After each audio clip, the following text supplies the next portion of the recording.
महिमा करत ई जमाना बा, महिमा करत ई जमाना बा। दुनिया यीशु के दीवाना बा, दुनिया यीशु के दीवाना बा।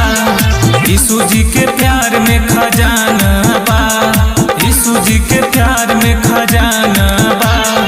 दुनिया यीशु के दीवाना बा, दुनिया यीशु के दीवाना बा, दुनिया यीशु के दीवाना बा।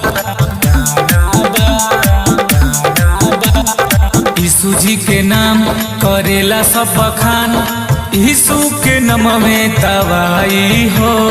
रोजे सुबह शाम जे लेला यीशु नाम, मिल जाला ओके चंगाई हो, मिल जाला ओके चंगाई हो।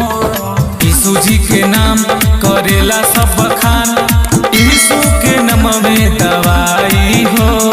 रोजे सुबह शाम जे लेला यीशु नाम, मिल जाला ओके चंगाई हो। यीशु जी के नामवे खजाना बा, यीशु जी के नामवे खजाना बा।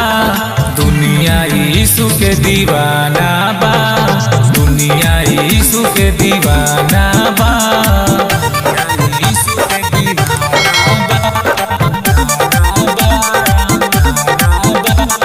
प्रभु जी के महिमा करेला चाँद तारा, धरती भी देले गवाही हो। प्रभु जी के बात जे माने लेला सा, चंगा जीवन होई जाई हो, चंगा जीवन होई जाई हो। प्रभु जी के महिमा करेला चाँद तारा, धरती भी देला गवाही हो। प्रभु जी के बात जे मान लेला सा, चंगा जीवन होई जाई हो। यीशु जी के प्यार खजाना बा, यीशु जी के प्यार खजाना बा। दुनिया यीशु के दीवाना बा, दुनिया यीशु के दीवाना बा।